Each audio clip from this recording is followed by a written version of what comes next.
ಸ್ನೇಹಿತರೆ ನಮಸ್ಕಾರ. ನಾನು ಇವಾಗ ಎಲ್ಲಿದ್ದೀನಪ್ಪ ಅಂತಂದ್ರೆ ನಿಮಗೆ ಗೊತ್ತಲ್ಲ, ಅಭಿಷೇಕ್ ಯುನೈಟೆಡ್ ಮೀಡಿಯಾ ಅಭಿಷೇಕ್ ಅವರ ಮನೆ ಹತ್ರ ಇದ್ದೀನಿ. ಸೊ ಬನ್ನಿ ಅಭಿಷೇಕ್ ಅವ್ರನ್ನ ಮಾತಾಡ್ಸೋಣ, ಅಭಿಷೇಕ್ ಅವ್ರ ಬಗ್ಗೆ ತಿಳ್ಕೊಳ್ಳೋಣ. ಯಾಕೆಂದ್ರೆ ಏನೆಲ್ಲ ಧರ್ಮಸ್ಥಳ ಕೇಸ್ ಬಗ್ಗೆ ತುಂಬಾ ಮಾಹಿತಿ ಅವ್ರ ಹತ್ರ ಗೊತ್ತಿದೆ. ಇನ್ನೊಂದು, ಯಾಕೆ ಈ ಕೇಸ್ಗೆ ಎಂಟ್ರಿ ಆದ್ರು, ಹೇಗೆ ಎಂಟ್ರಿ ಆದ್ರು, ಇವ್ರ ಮೇಲೆ ತುಂಬಾ ಆರೋಪಗಳು ಬೇರೆ ಬಂದಿದೆ. ಸಿಕ್ಕಾಪಟ್ಟೆ ಫಂಡ್ ಬಂದಿದೆ, ಸಿಕ್ಕಾಪಟ್ಟೆ ರಿಚ್ ಇವರು ಅಂತ ಹೇಳ್ತಾ ಇದ್ರು. ಸೊ ಬನ್ನಿ ನೋಡೋಣ ಹೇಗಿದ್ದಾರೆ, ಎಷ್ಟು ರಿಚ್, ಮತ್ತೆ ಇವ್ರ ಇನ್ಕಮ್ ಎಲ್ಲಿಂದ ಬರುತ್ತೆ, ಇವ್ರು ಏನು ಮೂಲ ಆದಾಯ ಎಲ್ಲವನ್ನು ತಿಳ್ಕೊಳ್ಳೋಣ. ನಮಸ್ತೆ. ನಮಸ್ತೆ ಸರ್. ಈಗ ಇದೇ ಜಾಗ ನಿಮ್ದು? ಓಕೆ, ಇದೇ ಮನೆ ನೀವು ಕಾಣೋದು, ಅಲ್ಲಿ ಬರ್ತಾ ಇದೆಯಲ್ಲ ಬ್ಯಾಕ್ ಸೈಡ್. ಅಂದ್ರೆ ಇದೆಲ್ಲ ಏನು ನೀವು ಸಂಪಾದನೆ ಮಾಡಿರದ ಹೇಗೆ? ನಮ್ಮ ತಂದೆ ಅವ್ರದ್ದು ಸರ್. ಅವರು ಅದೇ ಸ್ಕೂಲ್ ನಡೆಸ್ಕೊಂಡು ಮುಂಚೆ ಕಾಲೇಜ್ ಇತ್ತು ITI, ಅದನ್ನ ಬಿಟ್ರೆ ಈಗ ಸ್ಕೂಲ್ ನ ನೋಡ್ಕೊಂಡು ಅದ್ರಲ್ಲಿ ಬಂದಿದ್ರಲ್ಲಿ ಜೀವನ ಮಾಡ್ತಾ ಇದ್ದಾರೆ. ಇದ್ ಮಾಡ್ತಾ ಇರೋದು. ಅವ್ರದೇ ಮುಂಚೆಯಿಂದಲೂ, ಈಗ 2005ರಲ್ಲಿ ಶುರು ಮಾಡಿದ್ದು ಸ್ಕೂಲ್ ನ, ಈಗ ಅದೇ ಕಂಟಿನ್ಯೂ ಆಗ್ತಾ ಇದೆ. ಪ್ರೈಮರಿ ಇದೇ ಸ್ಕೂಲ್. ಅದೇ ಸರ್, ಜನಗಳು ಹೇಳ್ತಾರಲ್ಲ ಏನೋ ಫಂಡ್ಸ್ ಬತ್ತು, ಅಷ್ಟು ಬತ್ತು, ಇಷ್ಟು ಬತ್ತು ಅಂತ.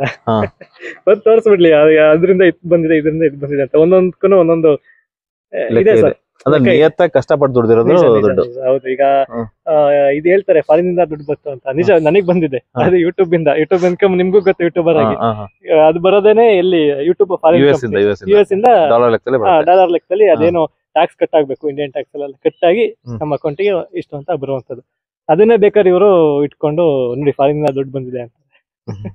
ಅಂದ್ರೆ ಯಾವ್ದೇ ರೀತಿ ಫಂಡಿಂಗ್ ಗಿಂಡಿಂಗ್ ಆತರ ಏನಾಗಿಲ್ಲ, ಏನಿಲ್ಲ. ಸೊ ನೀವೊಂದು ಹೇಳಿದ್ನಲ್ಲ ಸರ್ ನಿಮ್ಗೆ, ಅವಾಗ್ಲೇ ಹೇಳಿದ್ನಲ್ಲ, ನನಗೆ ಅಲ್ಲಿ ಉಳ್ಕೊಂಡಿದ್ದೆ ಅನ್ನೋದೊಂದು ಬಿಟ್ರೆ ಅಲ್ಲಿ ಬೇರೆ ಎಲ್ಲ ಉಳ್ಕೊಳ್ಳಿಕ್ ಚಾನ್ಸ್ ಇಲ್ಲ ಸರ್. ಅಲ್ಲಿ ನಾನು ಅಲ್ಲಿ ಸೇಫ್ ಇರುವಂತ ಜಾಗ ಅಂದ್ರೆ ಅದೊಂದೇನೆ. ಅದಕ್ಕಿಂತ ಮುಂಚೆ ವಿಡಿಯೋ ಬಿಡೋದಕ್ಕೂ ಮುಂಚೆ ನಾನು ಏನು 3 ತಿಂಗಳು ಒಳಗಡೆ ಇಟ್ಕೊಂಡು ಗ್ರೌಂಡ್ ರಿಪೋರ್ಟ್ ಮಾಡ್ತಾ ಇದ್ದೆ. ಆಗ ನಾನು ಕಾರ್ನಲ್ಲಿ ಮಲಗ್ತಿದ್ದೆ, ಓಮ್ನಿ ಒಳಗೆ. ಈಗ ಅಲ್ಲಿ ಏನು ದಾಳಿಗಾಯ್ತು ಓಮ್ನಿ, ಆ ಓಮ್ನಿ ಒಳಗೆ ಬೆಡ್ ರೀತಿ ಮಾಡ್ಕೊಂಡಿದ್ದೆ, ಹಿಂದೆ ಸಿಟ್ಟ ಅಲ್ಲೇ ಮಲಗ್ತಿದ್ದೆ. ನೆಕ್ಸ್ಟ್ ಅಲ್ಲಿ ಗ್ರೌಂಡ್ ರಿಪೋರ್ಟ್ ಮಾಡ್ತಿದ್ದೆ. ಪರಿಚಯ ಇದ್ರು ಮಹೇಶ್ ಶೆಟ್ಟಿ ಅವ್ರು, ನನಗೆ ಹಿಂಗೆ ಹೋದಾಗ ಅವ್ರು ನನ್ನ ಗುರ್ತಿಡಿತಾರೆ ಅಥವಾ ನಾನು ಅವ್ರನ್ನ ಮಾತಾಡ್ಸ್ಬೋದು ಅಂತ ಇದ್ರು ಅವ್ರ ಹತ್ರ ನಾನೇನು ಸಹಾಯ ಕೇಳಿಲ್ಲ. ಅದೇ ಕೊನೆ ಟೈಮಲ್ಲಿ ಯಾವಾಗ ಎಕ್ಸಾಮಿನೇಷನ್ ಎಲ್ಲ ಆಗ್ತಾಯಿತ್ತು ಆ ಸಂದರ್ಭದಲ್ಲಿ ನಾನೀಗ ಆಲ್ರೆಡಿ ವಿಡಿಯೋಸ್ಗಳು ಮಾಡ್ಕೊಂಡಿದ್ದೀನಿ. ಅಲ್ಲಿ ಉಳ್ಕೊಳಕ್ ಹೋದ್ರೆ ಕಷ್ಟ ಆಗುತ್ತೆ ನನ್ನ ಕಾರಣದಿಂದ ನಾನು ಆವಾಗ ಸೇಫ್ಟಿಗೋಸ್ಕರ ತನುಷ್ ಅಂತ ಇದ್ರು. ಇವ್ರು ಅಂದ್ರೆ ಏಜ್ ಒಂದ್ಕಿಂತ ಅದೇ ಒಂದ್ ರೀತಿಯಲ್ಲಿ ಫ್ರೆಂಡ್ ರೀತಿಯಲ್ಲಿ ನಮ್ಮ ಏಜಿಗೆ ಮ್ಯಾಚ್ ಆಗುವಂತಾರೆ. ಹಿಂಗೆ ಇದ್ದಾಗ ಆಗ ಕುಜ್ಲ ರಂಪೇಶ್ ಅಜಯ್ ಇವರೆಲ್ಲ ಸಿಕ್ಕಿದಾಗ ನಾವ್ ಹಿಂಗ್ ಪ್ಲಾನ್ ಮಾಡ್ಕೊಂಡು ಇಲ್ಲಿ ಉಳ್ಕೊಳ್ಬೋದಲ್ಲ, ಸುಲಭ ಆಗುತ್ತೆ, ಸೇಫ್ಟಿನೂ ಇರುತ್ತೆ ಅನ್ನೋ ಕಾರಣದಿಂದ ಅಲ್ಲಿ ಉಳ್ಕೊಂಡ್ವಿ. ಅದ್ ಬಿಟ್ರೆ ನಾನು ಅಲ್ಲಿ ಓಡಾಟಕ್ಕೆ ಬಳಸಿರೋದನ್ನು ಸಹ ನಮ್ಮ ಮನೆಯವ್ರ ಹತ್ರ ಹಾಕ್ಸ್ಕೊಂಡಿದ್ದೀನಿ. ಅದಕ್ಕಿಂತ ಮುಂಚೆ ನಾನು ಎಡಿಟಿಂಗ್ ಅಲ್ಲಿ ಒಂದಿಷ್ಟು ಅಂತ ಅಮೌಂಟ್ ಸ್ಟಾಕ್ ಅಲ್ಲಿ ಇಟ್ಕೊಂಡಿದ್ದೆ, ಎಡಿಟಿಂಗ್ ಮಾಡಿ ಸೇವಿಂಗ್ಸ್ ಅಂತ. ಅದು ಖಾಲಿ ಆದ್ಮೇಲೆ ನೆಕ್ಸ್ಟ್ ನನ್ಗೆ ಅಲ್ಲಿ, ಯಾಕಂದ್ರೆ ದಿನ ಗಾಡಿಲಿ ಓಡಾಡ್ಬೇಕು, ಅಲ್ಲಿಗೆಲ್ಲ ಹೋಗ್ಬೇಕು ಅಂತ ಸಂದರ್ಭದಲ್ಲಿ ನಾನು ಮನೆಯವ್ರ ಹತ್ರ ಕೇಳಿ ಇಷ್ಟ ಹಾಕಿ, ಒಂದ್ 500 ಹಾಕಿ, 1000 ಹಾಕಿ ಅಂತ ಹಾಕ್ಸ್ಕೊಂಡು ನಾನಲ್ಲಿ ಓಡಾಟ ಮಾಡಿರೋಂತ ಸರ್. ಅಷ್ಟು ಬಂದು ನಾನು ಅವ್ರ ಹತ್ರ ₹1 ಕೇಳಕ್ ಹೋಗಿಲ್ಲ. ಅಂದ್ರೆ ನಿಮ್ಗೆ ಅಷ್ಟೊಂದು ಲಕ್ಷ ಗಟ್ಟಲೆ ಬಂದಿದೆ ಹಾಗೆ ಅಂತಾರಲ್ಲ, ಅದೇ ತೋರಿಸ್ಬಿಡ್ಲಿ. ಸೊ ಅಂದ್ರೆ ಇದೆಲ್ಲ ನಿಮ್ಮ ತಂದೆಯವರೇ ಕಟ್ಸಿರೋದು? ತಂದೆಯವರು. ಅಂದ್ರೆ ಏನ್ ಅವ್ರು ಸ್ಕೂಲ್ ನಡ್ಸ್ಕೊಂಡು ಸಂಪಾದನೆ ಮಾಡ್ತಾರೋ ಅದು. ಅಂದ್ರೆ ನಿಮ್ ಕೊಡುಗೆ ಇನ್ನೂ ಸದ್ಯಕ್ಕೆ ಅಷ್ಟೊಂದೇನಿಲ್ಲ, ಸುಮ್ನೆ ಏನೋ ನಿಮ್ದೊಂದು ಚಾನಲ್ ಮಾಡ್ಕೊಂಡು. ನಾವು ಹಾಕಿರೋ ಎಕ್ವಿಪ್ಮೆಂಟ್ ಗಳಿಗೂ ನಮ್ದಿನ್ನು ಸಮ ಆಗಿಲ್ಲ, ಯೂಟ್ಯೂಬ್ ಇಂದ ಬರುವಂತದ್ದು.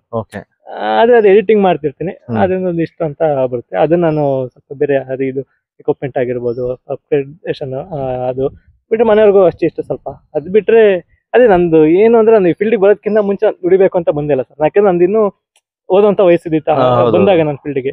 ಈ ಸಂದರ್ಭದಲ್ಲಿ ಅದೇ ನಾನು ಶ್ರಮ ಏನ್ ಹಾಕಿದ್ದೀನಿ ಅದಕ್ಕೆ ಬರ್ತಿದೆ, ಅದು ರಿಸೀವ್ ಮಾಡ್ಕೊತಿದ್ದೀನಿ ಅಷ್ಟೇ. ಇನ್ನು ನಿಮ್ದೇ ಆದ ಜವಾಬ್ದಾರಿ ಇಲ್ಲ, ಹಾಗಾಗಿ ಆತರ ಏನೋ ಫಂಡ್ ಬಂದ್ರೆ ಇಲ್ಲೊಂದು ಕಾಂಪ್ಲೆಕ್ಸ್ ಬಂಗ್ಲೆ ಕಟ್ಬಿಡ್ತಾ ಇದ್ರಿ. ಸ್ನೇಹಿತರೆ ಬನ್ನಿ, ಅವ್ರ ಮನೆ ಇದು. ಈಗೇನ್ ನೀವು ನೋಡ್ತಾ ಇದ್ರು ಬ್ಯಾಕ್ ಸೈಡ್ ಅಲ್ಲಿ ಇದೆ ಅವ್ರ ಮನೆ. ಅಂದ್ರೆ ಇವ್ರ ತಂದೆ ಕಟ್ಸಿರುವಂತ ಮನೆ. ಏನೊಂದು ಅವ್ರ ತಂದೆ ಒಂದು ಚಿಕ್ಕದಾಗಿ ಏನೋ ಒಂದು ಕಾನ್ವೆಂಟ್ ತರ ಮಾಡ್ಕೊಂಡು 4 ಜನ ಮಕ್ಕಳಿಗೆ ಪಾಠವನ್ನು ಹೇಳ್ಕೊಡುವಂತ ಕೆಲಸವನ್ನು ಮಾಡ್ತಾ ಇದ್ರೆ. ಆಮೇಲೆ ಇನ್ನೊಂದು ಸರ್, ಯುನೈಟೆಡ್ ಕನ್ವೆಂಟ್ ಅಂತ ಇದೆ. ಯಾವಾಗ ನಾನು SIT ತನಿಖೆಲಿದ್ದೆ, ಅವಾಗೇನೋ ಅರೆಸ್ಟ್ ಅಂತ ತೋರಿಸ್ಕೊಂಡು ಮೀಡಿಯಾದವರೆಲ್ಲ ಮನೆ ಹತ್ರ ಬಂದಿದ್ರು. ಅವಾಗ ಸ್ಕೂಲ್ ಬೋರ್ಡ್ ಕಾಣಿಸ್ದಾಗ ಹೇಳ್ತಿದ್ರು, ಇದು ಬೇರೆ ಧರ್ಮದ ಸ್ಕೂಲು, ಇಲ್ಲಿ ಇನ್ನೇನೋ ರೀತಿ ಹಿಂಗ್ ಮಾಡ್ತಾರೆ. ಸ್ಕೂಲ್ ಹೆಸರನ್ನ ಆ ಕಡೆ ಬೋರ್ಡ್ ಇದೆ ಸರ್, ನೋಡ್ಬೋದು. ಸ್ಕೂಲ್ ಹೆಸರು ಬಂದು ಶ್ರೀ ವೆಂಕಟೇಶ್ವರ ವಿದ್ಯಾಸಂಸ್ಥೆ ಅಂತ ಇರುವಂತದ್ದು. ಆ ಕಡೆ ಇದೆಯಾ? ಆ ಕಡೆ ಇದೆ. ಅಲ್ಲಿ ಅಂದ್ರೆ ಬೋರ್ಡ್ ಅಲ್ಲಿ ಬರ್ತಿದೆ, ಗೂಗಲ್ ಅಲ್ಲಿ ಸರ್ಚ್ ಮಾಡಿದ್ರೆ ತೋರಿಸುವಂತ ಶ್ರೀ ವೆಂಕಟೇಶ್ವರ ವಿದ್ಯಾಸಂಸ್ಥೆ ಅಂತ. ನೆಕ್ಸ್ಟ್ ಇದ್ರ ಮೇಲೂ ಇಲ್ಲಿ ಕರ್ಕೊಂಡ್ಬಂದು ಇಲ್ಲೇನೋ ಸ್ಕೂಲಲ್ಲಿ ಆ ರೀತಿ ಈ ರೀತಿ ಇದ್ರ ಮೇಲೂ ಜನಗಳು ಒಂದ್ ರೀತಿ ಬೇರೆ ರೀತಿ ವಿಂಸೋದಕ್ಕೆ ಶುರು ಮಾಡ್ಕೊಂಡು. ಸೊ ನೀವು ಪಕ್ಕ ಹಿಂದೂ ಧರ್ಮದವರು? ಹಿಂದೂ ಧರ್ಮ ಇಲ್ಲ ಸರ್, ನನಗೆ ಧರ್ಮ ಗಿರ್ಮ ಅನ್ನೋದು ನನಗೆ ಗೊತ್ತಿಲ್ಲ. ಪ್ರಶ್ನೆ ನನಗೆ ಒಂದು ಮಾನವ ಧರ್ಮ ಇಷ್ಟು ಅಷ್ಟೇ ಸರ್. ಅಲ್ಲ ಕರೆಕ್ಟ್ ಅಲ್ಲ, ಮಾನವ ಧರ್ಮ ಅನ್ನೋದು ಕರೆಕ್ಟ್ ಇದೆ. ಧರ್ಮ ಯಾಕೆ ಬೇಕು ಸರ್, ಯಾಕೆ ಬೇಕು ಧರ್ಮ ಅನ್ನೋದೇ ನನಗೆ ಗೊತ್ತಿಲ್ಲ. ಓಕೆ ಬನ್ನಿ ಕೂಲಂಕುಷವಾಗಿ ಮಾತಾಡೋಣ. ಹೌದು. ಸೊ ಏನೆಲ್ಲ ನಡೀತು, ಒಬ್ಬ ಯೂಟ್ಯೂಬರ್ ಆಗಿದ್ದು ಹೇಗೆ, ಈ ಒಂದು ಪ್ರಕರಣದಲ್ಲಿ ಇಂಟ್ರೆಸ್ಟ್ ತೋರಿಸಿದ್ ಯಾಕೆ, ಸೊ ಎಲ್ಲವನ್ನು ತಿಳ್ಕೊಂತವಣ. ಓಕೆ ಬನ್ನಿ ಸ್ನೇಹಿತರೆ, ಇವ್ರ ಜೊತೆ ಕುತ್ಕೊಂಡು ಮಾತಾಡೋಣ.